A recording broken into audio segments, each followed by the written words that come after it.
Mai share Episode-TehnoZ for Romania.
Today we are going to answer the question because we are quite good team.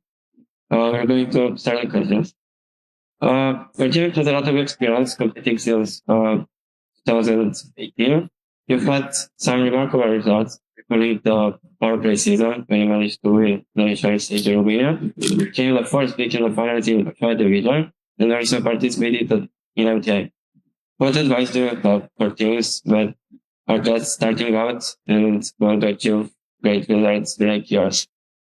Hello, I'm Robert from Episode-TehnoZ, currently in Romania, and I will answer this question. So, for teams that are just starting out, first you have to take care of the budget. If you don't have sufficient money to buy parts and to participate in the competition, you can do literally anything.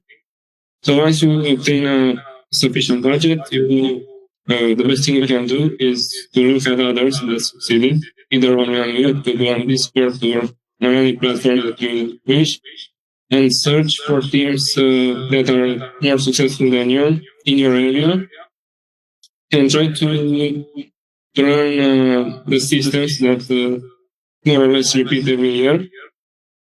This way you can gather the experience in the least amount of time possible. So search for people that can do it better than you do it. So this means you are collaborating with other teams or strategies? When we were starting out some years ago, this was our strategy. We looked at other teams and we tried to learn from them as much as possible. Currently, in our current state, we collaborate with some other teams that are at our level, let's say, in order to have the best ideas and to determine the best strategy every year. You said that being a tiny team, it's good for you to look to other teams that are greater than you. How do you manage to do when other teams come to you? So, in the past 2 years, I'd say, we try to help as many teams as possible. We first started with our junior team. We had this plan to the 9th and 10th graders into TehnoZ Junior. And after they got the experience, in 3 years, they got to our team. And we also got the opportunity, let's say, to help other teams. And we're really open-minded, and we try to help them and have the patience to wait for them to learn what they need to, because it took us some time as well to learn what we know now. So we're really open to these things of teaching others what we know. Great. And also, talking about collaboration. During the centralization season, your alliance with the WhatsApp team stood out, as you managed to win the regional stage in Bucharest, and even the second match of the finals in the national competition in Romania. How do you manage to form this strong bond, and how do you keep it active? This connection with WhatsApp started, I think, 2 years ago. we organized a league meet together. A league meet. And then we observed that we can really work together. So starting from the regionals in power play, we created an alliance together, and that tradition continued even at the nationals this year and at the different Spring Cup. Due to the fact that we are rather close together, it's a 2-hour drive to WhatsApp and we managed to keep a connection, and also we discuss almost every day with each other to determine ideas and strategies that we can apply. It's one of the best teams in our region, so it was a very smart move to keep a close connection with them. Yeah. Okay. And having a complex robot like this year, I think, requires a lot of time for testing and prototyping. How much time did you dedicate to building the robot into the final version? So the designing of the robot and building and programming takes a lot of time, obviously. We start in September once the team is announced. We prototype our first ideas and search for the ideal terms. Generally, it takes 2 to 3 days to assemble the robot, 1 to 2 weeks to make it in the CAD, to 3D shape it. And then it comes a period of 1 to 2 weeks to test, to make autonomous and determine what can be changed and improved. So from September until the nationals, I can say it's a continuous cycle of improving. And also, how much time did you dedicate it to your setup? Yes. So train. Generally, we didn't really have time to train for TDI. We concentrated on making the robot as efficient. But let's say, can we get 4 to 6 hours, let's say, of training? Also, we go to other teams in our city or WhatsApp that is abroad in order to train and see the capabilities of the robots. This year, your team represented Romanian for global. How was the experience?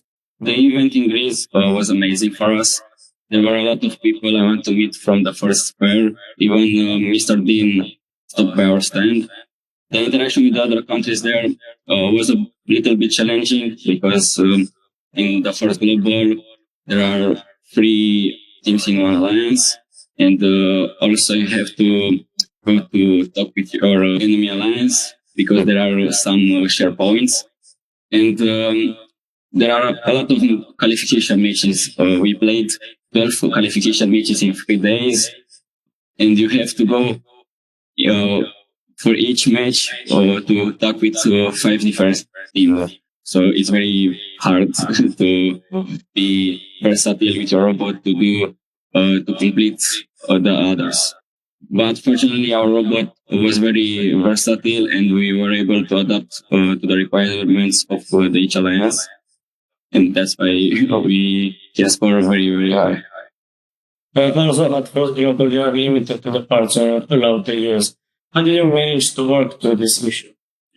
We were inspired by all the robots that we built only with ref parts, and we try to keep as simple as possible, to be very versatile, and to play so many matches, to not break the robot or something like this.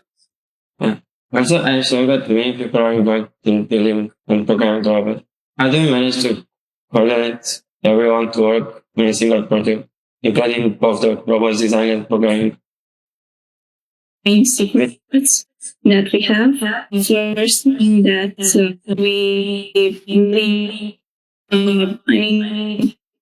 even at we were most of us were in the same class, so I kind of learned to do everything that design process needs and what the programming needs. So if you were to ask anybody on our team, they would most certainly know something about both programming and design. So we could also, if one of us was missing in one of the days, the other one would come and replace him. So it was really easy to work on a single project, knowing that whatever happens, someone can be there to solve it. Okay, so and how do you promote the team in the local community? Well, I'd say this is something that we really worked on in the past few years. We started with small steps. We started going to schools in our city, making training about first, and then we started. I don't know. We had this year team companies and sharing first and stemming, letting them know more about our team, which also helped us getting more sponsorships for this year. And we had various events for kids, especially because we think that they're the main purpose, the main target for us in promoting our team. Okay, we have talked about the sponsorships. How do you manage to attract sponsors for your team? When we were beginners, it started with mails mainly. We tried to contact as many companies as possible, but it was really hard. I mean, in my first year, I think there were like 2,000 mails and we got one response. So got to meet more important people, especially after we qualified for the international championship in Houston.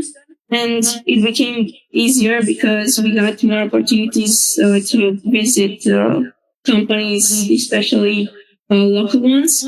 And after presenting our results and activity overall, they were really open-minded and tried to help us as much as they could. Okay, and what do you think is the most beautiful moment you have experienced with the team? Well, although we have a lot of really nice moments together, I'd say one of my favorites, and I think our favorite moment for the entire team was when we qualified for the World Championship, because it wasn't something that we expected. That was pure happiness because we left with the thought that we want to come back home with decent results, being in the first half of the teams. And then qualifying for Worlds was something that we couldn't imagine. I remember most of us crying and jumping and being really, really happy. And I don't think even the experience there wasn't as entertaining as the moment that we realized we're really going to be one of the 3 teams at that time that we're going to represent Romania in Houston. Okay, thanks. Yeah, this is all the questions I got to you. I'm glad that you share with us your experience, and I hope that other teams could learn something from this. Thank you as well for this opportunity.